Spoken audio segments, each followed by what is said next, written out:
1601년 프랑스 퐁텐블로 궁에서 부르봉 왕조의 시조 앙리 4세와 마리드 메디시스 왕비 사이에 맏아들 루이가 태어나게 됩니다. 첫째 왕비 마고와의 사이에서 아이를 갖지 못한 앙리 4세는 다른 정부들과의 관계를 통해 아이를 가졌으나 전부 사생아였고 50이 다 돼서야 재혼한 정실 왕비와의 관계에서 겨우 그의 왕위를 계승할 적자를 낳게 된 것인데요. 메디치가 출신의 이방인으로서 막대한 결혼 지참금을 매개로 낯선 프랑스 땅에 넘어와 곧바로 왕의 아이를 낳은 마리 왕비는 이후로도 차남 가스통을 비롯해서 딸인 엘리자베트, 크리스틴, 앙리에타 등 많은 자녀를 낳았으니 이 중 장녀 엘리자베트는 펠리페 4세와 결혼하여 스페인의 왕비가 되며 자녀 크리스틴은 사부하 공작 비토리오 아메데오 1세와 결혼, 막내 앙리에타는 잉글랜드의 왕 찰스 1세의 왕비가 되는 등 각각 근세 유럽 역사에 중요한 역할을 감당하게 됩니다. 한편 장남 루이는 성장 과정에서 어머니 마리 왕비로부터 기행을 넘어 범죄에 가까운 충격적 학대를 당했는데요. 출신이 미천한 이방인으로서 컴플렉스가 있었고 프랑스 궁정생활 적응에 나름 어려움을 가지고 있던 그녀는 그 스트레스를 아들에게 풀려한 것인지 특별한 이유 없이 루이를 채찍질하거나 죄를 씻겨야 한다면서 대소변을 못 보게 하는 등 갖은 학대 속에 죄를 참회하도록 강요하게 됩니다. 이러한 불우한 성장 배경 속에서 어머니의 사랑을 제대로 받지 못한 루이는 애정결핍과 정서불안 등 심리적 장애를 안고 자라났고 그 때문에 소심하고 폐쇄적인 성격을 갖게 된 한편 급기야 말까지 더듬게 되었는데요. 장남 루이에게는 이처럼 큰 고통을 안겨준 반면 그보다 7살 아래 동생인 가스통을 특별히 아끼고 편애한 마리는 이미 가엾은 장남 루이에게 열등감까지 심어주었으니 이처럼 기형적이고 파행적인 두 모자의 모습은 훗날 그들이 모자 관계를 초월해서 벌일 초유의 정치적 대립을 암시하게 됩니다.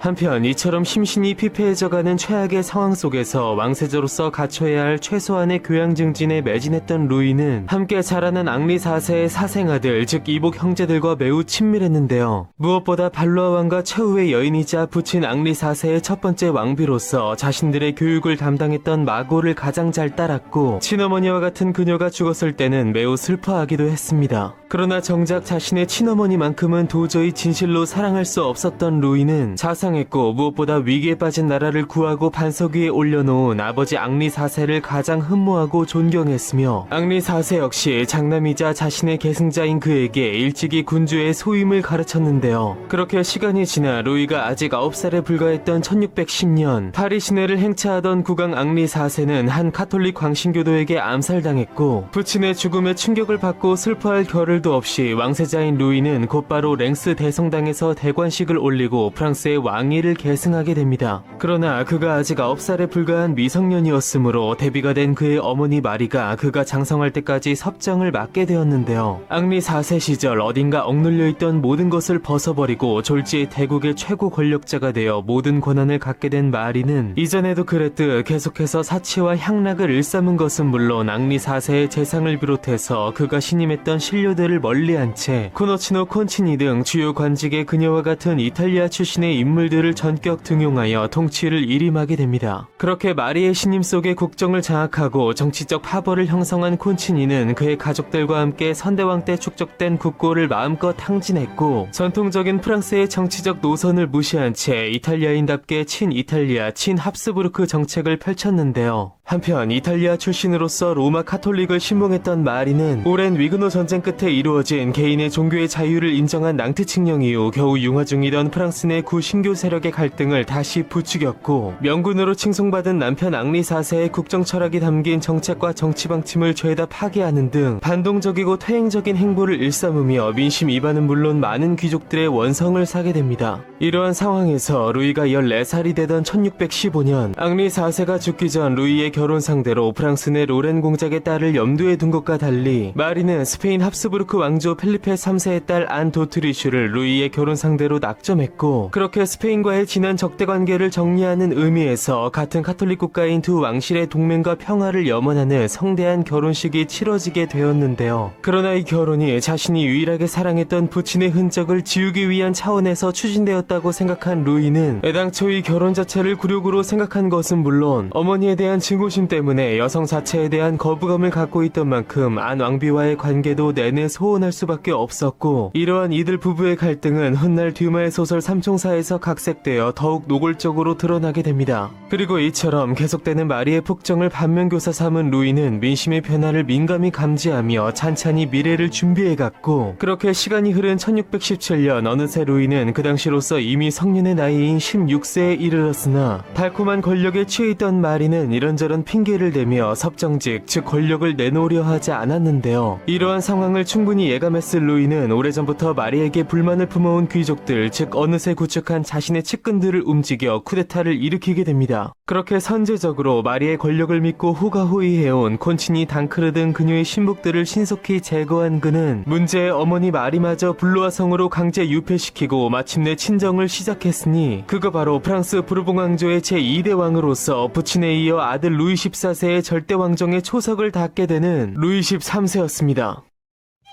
명군 앙리 4세의 장남으로 태어나 어머니의 학대 속에 벌어진 불우한 어린 시절을 딛고 역사상 전례 없는 스스로의 힘으로 섭정체제를 무너뜨리고 끝내 프랑스의 진정한 왕위에 오른 루이 13세. 그러나 아들에 의해 유폐당하고 그 울분을 떨쳐버릴 수 없던 마리는 여전히 욕심을 거두지 않은 채 탈출하여 다시 권력을 되찾겠다는 허망한 계획을 세우고 있었고, 그 계획 너머에는 국왕의 어린 동생 가스통의 희미한 미소가 도사리고 있었으니, 아직 끝나지 않은 사상 초유의 이 모자간 형제간 대결은 과연 어떤 결말을 맺을 것이며, 때마침 이 국면을 주도할 새로운 인물의 등장과 조력 속에 루이 13세는 과연 이 난국을 해결해 나갈 수 있을까요? 마리가 블루아성에 유폐된 지 2년이 지난 1619년, 권력의 단맛을 잊을 수 없던 그녀는 마침내 탈출에 성공했고, 아들 루이 13세를 끌어내리고 권좌를 되찾기 위해 그녀를 지지하는 세력들의 도움 속에 군대를 모으게 되는데요. 분기에 대한 대의 명분을 찾던 마리는 자신이 편애해온 당시 11살에 불과했던 차남 가스통을 새로운 왕으로 내세우며 마침내 반란을 일으키게 됩니다. 그러나 친정을 시작하고 이미 견고한 체제를 형성해온 루이 13세는 이 반란을 가볍게 진압했고, 전쟁은 마리 측의 일방적 패배로 끝났는데요. 그러나 어머니인 마리를 처벌하기도 어렵고 그러자고 방치했다가 그녀가 또다시 음모를 꾸밀까 염려되었던 국왕은 모후와의 화해를 선언하며 그녀의 반역을 용서해주는 한편 다시 파리 왕궁에 기거하도록 허락해주게 됩니다. 한편 이렇게 마리와의 화평을 추진하는 과정에서 왕과 모후 사이를 중재하면서 정계에 화려하게 등장한 한 인물이 있었으니, 그는 바로 루이 13세 치하 명제상으로서 이름을 떨치게 되는 아르망 리슐리였습니다.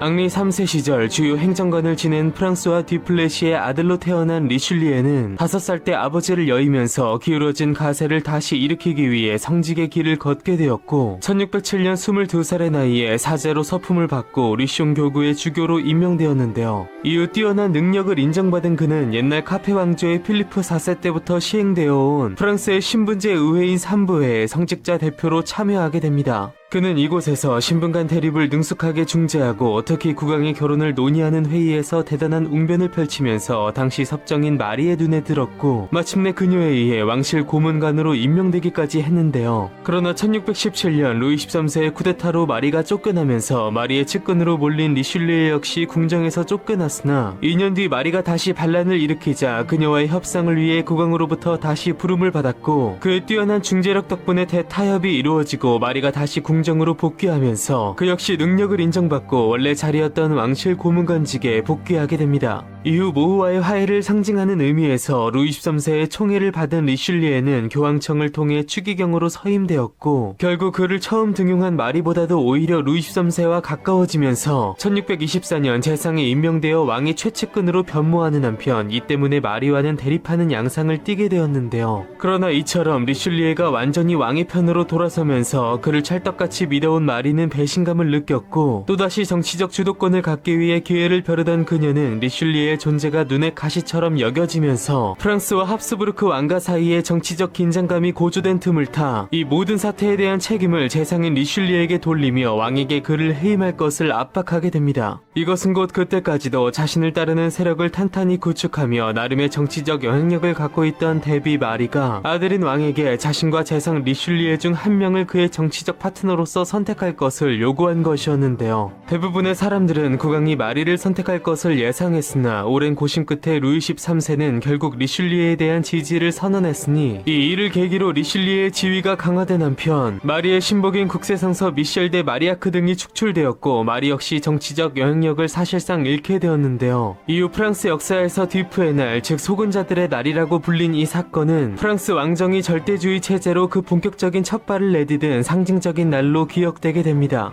그러나 끈질긴 마리는 이후로도 리슐리에 혹은 루이 13세 자체를 내쫓고 권력을 차지하기 위해 계속해서 음모를 꾸몄고, 이에 분노한 루이 13세는 결국 어머니와 봉합되는 것이 불가능함을 깨닫고 그녀를 끝내 프랑스에서 추방시키게 되는데요. 그렇게 프랑스에서 쫓겨나 브뤼셀로 망명한 마리는 계속해서 해외에서도 군대를 빌려 프랑스를 침공할 기회를 노렸으나 실패했고, 이후로 영원히 프랑스에 다시 돌아오지 못한 채 처량한 신세로 영국, 네덜란드 등 유럽 곳곳을 전전하다 1642년 독일 쾰른에서 향년 69세의 나이로 그 파란만장한 생을 마감하게 됩니다. 한편 어머니와의 오랜 갈등을 끝낸 루이 13세는 이제 후계 문제에 부딪혔으니, 오래전 어머니 마리에 의해 사실상 강제적으로 스페인 합스부르크 출신의 안 도트리슈와 결혼한 그는 가톨릭 교리에 따라 이혼만 하지 않았을 뿐 냉담한 관계를 유지한 채 좀처럼 자식을 갖지 못한 것인데요. 만약 끝까지 아들이 태어나지 않는다면 프랑스의 왕위는 그의 유일한 혈육인 동생에게 돌아갈 수밖에 없었고, 결국 어머니 마리와 함께 형인 루이 13세에게 대항해 프랑스의 왕위를 노리던 가스통을 자신의 유일한 혈육으로서 잠재적 계승자로 인정해야만 했는데요. 그러나 참을성이 없었던 가스통은 마리가 실각한 디프의 날 당시 병력을 모집하여 어머니를 도우려다가 끝내 실패했고, 형 루이 13세의 보복을 피해 국내를 떠돌던 중 반람에 가담했다가 또 실패, 다시 스페인령 네덜란드로 도망을 치게 되는데요. 그러나 탐욕스러운 동생에 비해 한없이 너그러웠던 루이 13세는 잠재적 계승자인 동생 가스통을 끝내 용서하고 그를 다시 궁정으로 불러들이게 됩니다.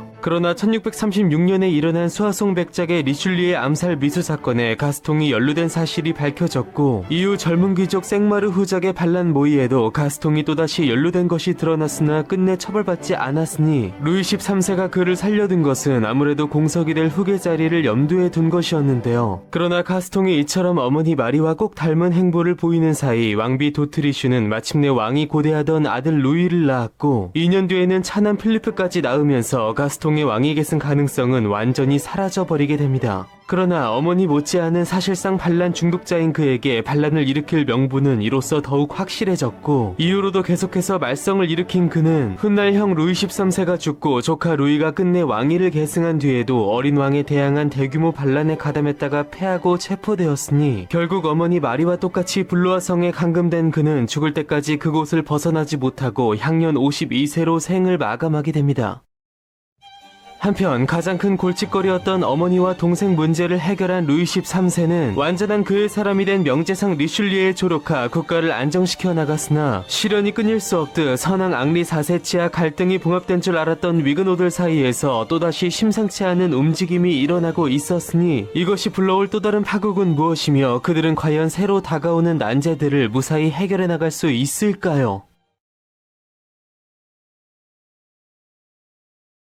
모후 마리의 시대는 끝났지만 그녀의 실정으로 인해 쌓인 여러 사회 모순과 분노는 루이 13세가 친정을 시작하고 나서도 쉽게 가라앉지 않았고, 이 혼란스러운 틈을 타 옛 특권을 회복하고자 한 귀족들은 그들의 특권을 상징하는 신분제 의회인 삼부회 개최를 요구했는데요. 이 삼부회에서 대단한 웅변을 펼치면서 정계에 진출한 리슐리에는 정작 이 덕분에 재상이 된 뒤에는 내부 대립을 이용하여 삼부회를 해산시켜버렸고, 이후 그에 의해 절대왕정의 시대가 열리면서 삼부회는 이후 175년간 단 한 번도 개최되지 않았으니, 오랜 시간이 지나 삼부회가 다시 개최된 그날은 바로 절대왕정을 종식시킨 프랑스 대혁명의 도화선이 된 1789년 5월이었습니다. 루이 13세는 그간의 여러 다사다난한 사건 속에서 리슐리의 천부적인 정치 감각 및 행정 능력을 신뢰하게 되었는데요. 이처럼 왕가의 친밀한 유대관계 속에 1624년 재상직에 임명되어 루이 13세의 사망 시까지 약 20여 년간 프랑스의 실질적 통치자로 군림한 리슐리에는 국가 발전 및 안정의 제일 필요 조건으로서 왕권 및 중앙집권 체제 강화를 내세우며, 이를 추진하는 과정에서 저항하는 지방 세력들을 철저히 진압해 나가게 됩니다. 그는 왕권 강화 및 귀족들에 대한 대한 견제책으로 재갈을 얻지 못한 귀족들의 개인 소유 요새를 파괴시켰고 평민이 귀족이 될 수 있는 기회를 열어두는 한편 질서 유지를 위해 사사로이 벌어지는 결투 역시 금지시켰으니 삼총사 초반 결투를 한 죄목으로 달타냥과 삼총사를 체포하려 한 리슐리의 친위대의 모습은 바로 이러한 배경에서 비롯된 것이었는데요. 무엇보다 행정조직 정비 즉 관료제도를 확립한 리슐리에는 외교적으로도 명분보다 실리를 중요시하며 늘 국가적 이득을 먼저 생각했으니 국내 강경 세력들로부터 배신자 혹은 이단자라는 소리를 들으면서도 국익을 위해서라면 개신교국은 물론 이슬람국인 오스만 제국과도 손을 잡으려 했고 이러한 그의 실리적 외교는 이후 그의 외교력의 결정체로 평가되는 30년 전쟁에서 그 빛을 발하게 됩니다. 무엇보다 그는 내부적으로도 프랑스어 및 자국의 문화 발전을 위해서 오늘날까지도 존속되고 있는 아카데미 프랑세즈를 창설하기도 했고 그가 살던 대저택 팔레 루아얄은 그의 사후 루이 13세 14세를 거쳐 루이 14세의 동생 오를레앙공 필리프의 소유가 되어 대를 이어 내려졌으니 아이러니하게도 이곳은 루이 16세 말기 프랑스 대혁명을 주도한 자유주의자들의 근거지이자 중요한 거점이 되기도 했습니다. 한편 루이 13세는 위그노 출신의 부친 앙리 4세와 달리 태생적으로 카톨릭이었으므로 친카톨릭적 노선을 취하며 개신교 세력에 다소 적대적인 입장을 취했는데요. 당시 프랑스의 위그노들은 종교 선택권 및 군사권, 경제권 등 각종 이권을 보장한 낭트 칙령의 보호 아래 그들 즉 칼병파 신교도들의 주요 분야인 상공업에서 크게 성장하고 있었고 이들에게 부여된 예외적 특혜들이 그가 추구하던 중앙집권화에 저촉된다고 생각한 루이 13세와 리슐리에는 이 상황을 매우 안입고 보고 있었는데요. 위그노들의 입장에서 역시 마리의 섭정 시절 이미 프랑스가 친카톨릭 정책으로 회귀한 데다 루이 13세의 친정 이후로도 이것이 바뀌지 않았기에 매우 불만에 찬 상태였고 결국 선왕 시절 보장된 자신들의 특권을 폐지하려는 왕의 움직임에 맞서 그의 치세 동안 무려 3번에 걸쳐 반란을 일으키게 됩니다.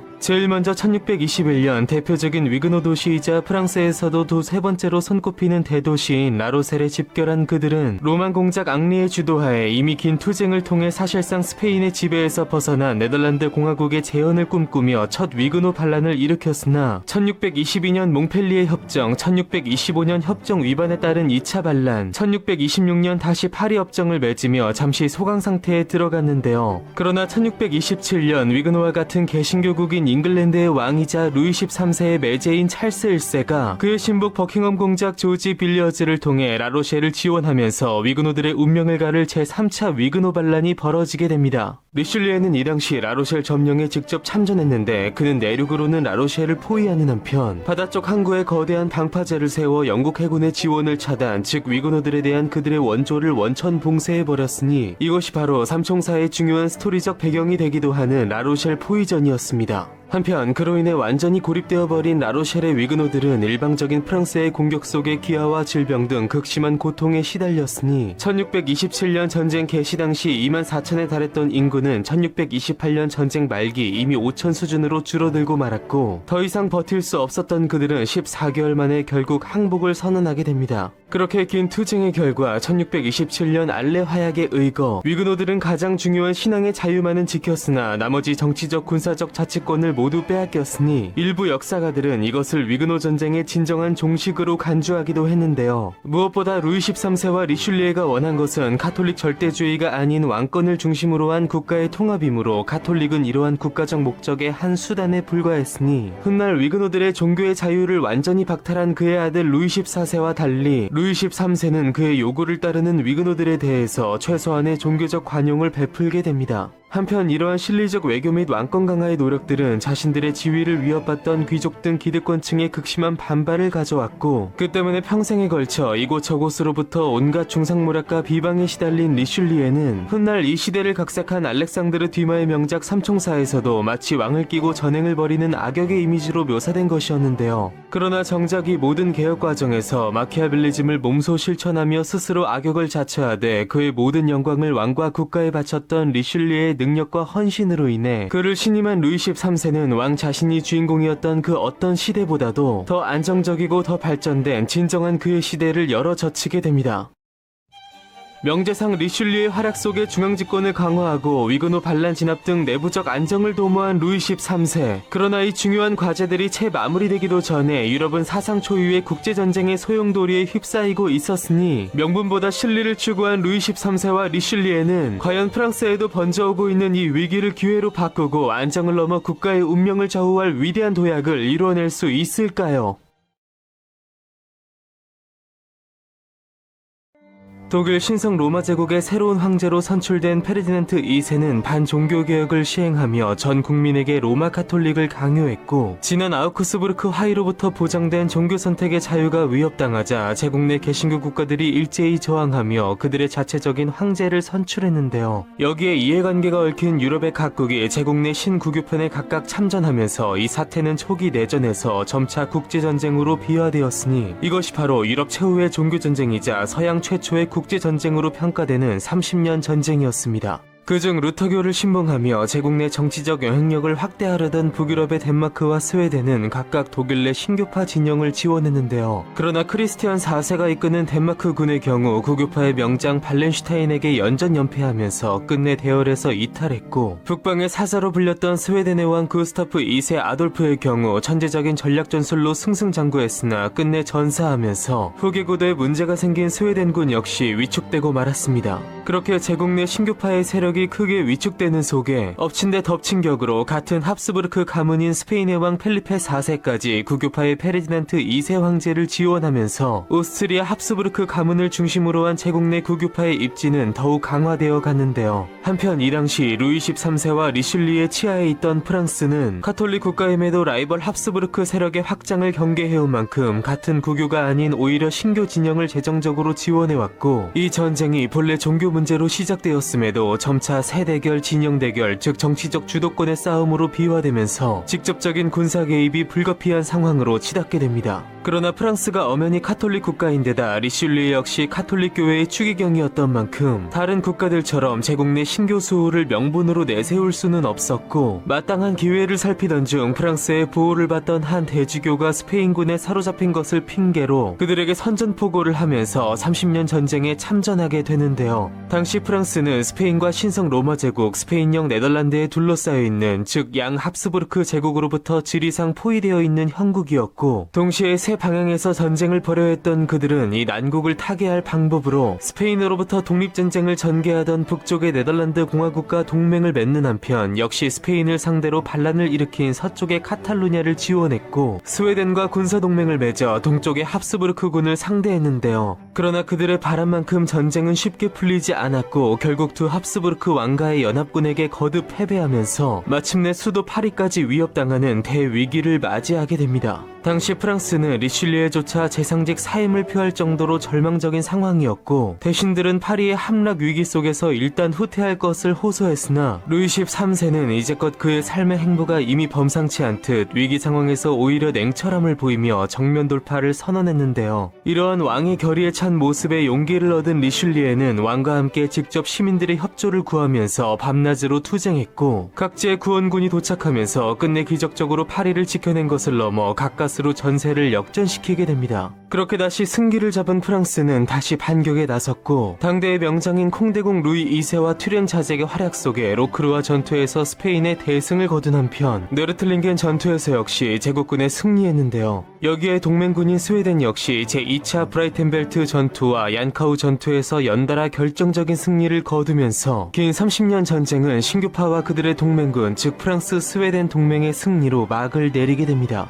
그리고 이 30년 전쟁을 종결시킨 역사상 최초의 근대적 국제협약으로 평가되는 베스트팔렌 조약을 통해 네덜란드, 스위스 등 합스부르크 제국의 지배를 받아온 국가들이 일제히 독립했는데요. 나아가 이 베스트팔렌 조약은 국가가 아닌 개인의 종교의 자유를 법적으로 보장함으로써 일반 민중의 생활이 종교적 교리에 사로잡혀 있던 중세적 질서를 완전히 끝장냈으니, 이것은 프랑스의 상승과 독일의 몰락 속에서 민족과 종교, 문화적 구별이 뒤섞인 전 근대적 국가관이 허물어지고 외교 주권을 가진 국민국가가 탄생했음을 알리게 됩니다. 한편 유럽 최후의 대규모 종교전쟁인 이 30년 전쟁에서 가톨릭국인 프랑스가 신교 측으로 참전하여 끝내 승리를 이끌어낸 것은 국익을 위해서 어떠한 수단도 허용된다는, 즉 허황된 명분을 쫓기보다는 실리적 결단을 취해야 한다는 통치자가 가져야 할 실용적 태도의 표본으로 평가받고 있는데요. 이미 지난 발로아 왕조 시절에 많은 군주들이 그러했던 것처럼 루이 13세 그리고 실질적으로 이를 구현한 리슐리에는 18세기부터 가장 많이 쓰이게 되는 유럽 국가들 간 세력 균형을 맞추기 위해 같은 카톨릭 국가임에도 유럽의 패권을 위협하는 합스부르크 제국의 세력 확대를 막으려 한 것인데요. 그러나 이러한 외교적 유연성에 대해 프랑스 내 강경 카톨릭 세력들은 리슐리에에 대한 강한 반발심을 나타냈고 그에 대한 무수히 많은 암살 시도가 있었으나 리슐리에는 그가 조직한 비밀 경찰대를 통해 이들을 색출하고 강력히 처벌하면서 통치 권력의 매서움을 보이기도 했습니다. 한편 이 프랑스의 번영을 위협하는 합스부르크에 대한 약화, 일명 이 독일 견제라는 외교 정책은 후대에도 계승되어 루이 15세 시절 독일 견제의 주체가 오스트리아에서 프로이센으로 넘어가면서 벌어진 일명 동맹의 역전이 이루어지기까지 프랑스의 가장 기본적인 외교 정책으로 자리 잡았는데요. 이것은 신성 로마 제국으로 대표되는 독일 전체가 만약 완전히 통일된 정치 체제를 이룬다면 그 힘이 어마어마할 것임을 예감하고 미리 그 중심이 되는 합스부르크 왕가의 영향력을 줄이려 한 것이었으니 독일이 30년 전쟁으로 갈라지고 쑥대밭이 되었을 때 통일되어 있던 프랑스는 반사 이익으로 명실상부한 유럽 최강국의 자리에 올라섰는데요. 그러나 프랑스의 우려대로 훗날 그들이 나폴레옹 전쟁기를 지나 프로이센을 중심으로 한 통일 제국을 이루었을 때 실제로 그들은 프랑스의 군주제를 붕괴시킨 보불전쟁에서의 완벽한 승리를 거둔 것은 물론 20세기 제1, 2차 세계대전을 연달아 일으키며 프랑스는 물론 유럽 전체를 그야말로 쑥대밭으로 만들게 됩니다.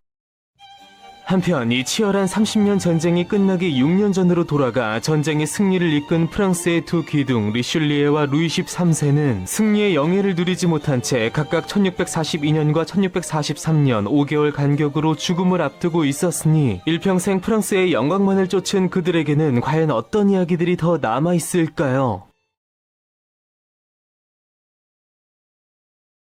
한편 이 치열한 30년 전쟁의 한복판에서도 루이 13세와 리슐리의 말년에 큰 불을 지핀 별개의 한 내부적 사건이 있었으니 그것은 바로 한 청년에 대한 이야기입니다. 당대에 실세를 할 수 있는 리슐리였으나 어디까지나 그의 권세가 국왕의 전적인 신임에 달려있는 위태로운 것임을 그는 잘 알고 있었고 안 왕비를 비롯해서 궁정 내 야심 많은 수많은 세력들이 국왕에 대한 그의 영향력을 제거하기 위해서 호시탐탐 기회를 노렸기에 리슐리에 역시 이에 대한 대응책으로 자신의 측근들을 궁정에 배치시켰는데요. 그들 중 수려한 외모에다 넘치는 매력을 발산한 생마르 백작은 정작 여성으로부터 별다른 매력을 느끼지 못하는 왕으로부터 남자임에도 특별한 총애를 받았고 그렇게 왕으로부터 고관에 임명되어 큰 권력을 쥔 생마르는 먼 훗날 권룡제를 등에 업고 권력을 남용한 중국 청나라의 화신처럼 사치를 부리고 여러 전횡을 일삼게 됩니다. 한편 이처럼 생마르의 영향력이 예상치 못하게 커져가는 것을 심각하게 지켜본 리슐리에는 자신을 견제하는 일부 귀족들이 그와 손잡고 집단적으로 저항할 수 있다는 두려움을 느꼈는데요. 이 예상이 적중한 듯 실제로 생마르는 왕자들의 탄생으로 후계구도에서 밀려난 왕자 가스통과 손잡고 카톨릭 국가인 스페인과 내통하여 쿠데타를 일으켜 리슐리에를 내쫓은 뒤 국정을 멋대로 좌우할 음모를 꾸미게 됩니다. 마침 30년 전쟁에서 프랑스로부터 궁지에 몰려있던 스페인 역시 이러한 프랑스의 내부는 그들이 승기를 잡을 수 있는 절호의 기회였기에 쿠데타 성공 시 국경의 한 요지를 내줄 것을 약속받고 생마르 일패에게 재정적 군사적 지원을 약속한 상태였는데요. 그러나 결코 만만치 않은 리슐리에는 당시 스스로가 질병으로 거의 죽어가고 있음에도 불구 자신이 풀어놓은 여러 첩자들을 통해 이들의 비밀협정에 대한 확증을 잡아냈고 이 보고를 받고 크게 노한 루이 13세는 생마르를 결국 처형시켰으니 프랑스를 뒤흔들 뻔한 그의 나이는 당시 22살에 불과했습니다. 한편 이 생마르의 반역 사건에 왕비 안토트리슈가 가담했다는 설이 존재했으니 프랑스와 적대종인 스페인 합스부르크가의 공주 출신인 그녀는 실제로 남편 루이 13세와 결혼 생활 내내 갈등을 빚어왔는데요. 이미 어린 시절 어머니 마리의 학대로 인해 여성에 대한 혐오증을 갖고 있던 루이 13세는 심지어 그가 적대하는 스페인 출신의 안을 전혀 가까이 하지 않았고 반 합스부르크 정책의 선봉장이었던 리슐리에 역시 안 왕비와 매우 적대적 관계에 있었습니다. 그렇기에 아마도 이들의 멸시로부터 분통을 사겼을 안은 실제로 친정인 스페인과 내통하여 프랑스의 국익을 해하려는 여러 음모에 가담하기도 했으나 이혼이라는 불명예를 떠안게 싫었던 루이 13세가 관용을 베풀어주므로 가까스로 살아난 것인데요. 그렇기에 그녀가 결혼 후 무려 23년 만에 갖게 된 왕자 루이와 25년 만에 태어난 왕자 필리프에 대해서는 중국의 진시황이 당대 실세인 여부리의 아들로 의심된 것처럼 이들이 리슐리에 혹은 그의 후계자 마자랭의 자식이라는 설이 제기되는 등 실제로 루이 13세가 아니 낳은 왕자들의 친부가 맞는지에 대해서 여러 의심들이 존재하고 있습니다. 한편 생마르가 처형당하고 3개월 뒤인 1642년 12월 국왕의 평생의 정치적 동반자였던 리슐리에 역시 폐결핵을 이겨내지 못하고 향년 57세로 사망했고, 이에 큰 충격을 받고 기력이 쇠약해진 국왕 루이 13세는 그보다 16살이나 어림에도 불구하고 하루빨리 그리운 신하를 따라가려는 듯 보였는데요. 중국 청나라의 말기를 담당한 비운의 파트너로서 하루 간격으로 사망한 광서제와 서태후가 떠오르듯 리슐리에가 죽고 반년이 지난 1643년 5월 14일, 정확히 그가 33년 전 프랑스의 왕위에 오른 바로 그날 심장마비에 걸린 루이 13세는 향년 42세로 세상을 떠나게 됩니다. 그렇게 루이 13세의 시체는 생드니 대성당에 매장되었고, 그의 왕비 안토트리슈가 섭정직에 오른 상황에서 리슐리의 추천으로 재상직을 계승한 마자랭이 국정을 책임지게 된 한편, 어린 왕세자 5살의 루이가 뒤를 이어 프랑스의 왕위에 오르게 되니 그거 바로 프랑스 부르봉 왕조의 제3대 왕으로서 프랑스를 넘어 유럽 역사에 큰 족적을 남기게 되는 루이 14세였습니다.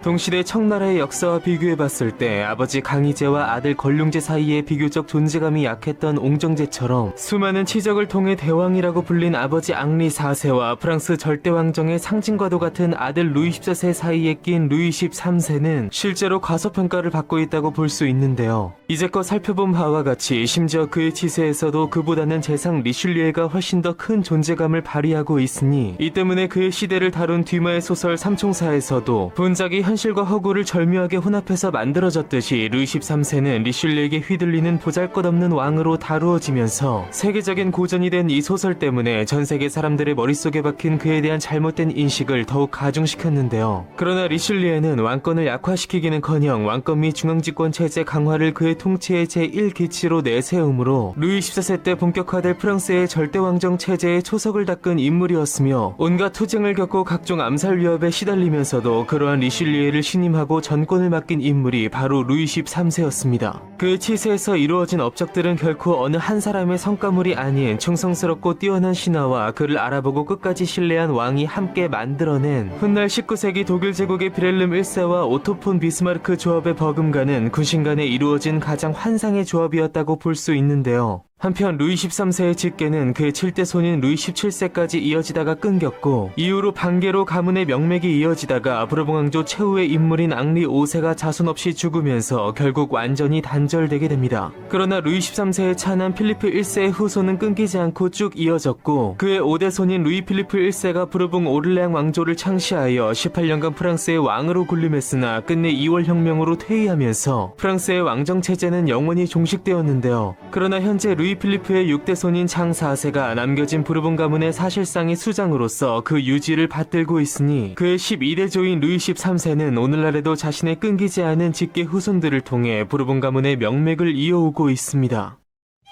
명군 앙리 4세의 장남으로 태어나 9살의 어린 나이에 프랑스의 왕이 되어 탐욕스러운 어머니와의 치열한 갈등과 투쟁을 이겨내며 명제상 리슐리에를 등용하여 그와 함께 아들이 이룩할 절대왕정의 시대를 준비한 일평생 실현을 두려워하지 않으며 실용적 태도로 프랑스의 전성기를 구가한 위대한 군주의 이야기는 바로 여기에서 끝을 맺으며, 이제 그의 아들로서 프랑스의 절대왕정을 구축한 태양왕 루이 14세의 이야기가 시작됩니다.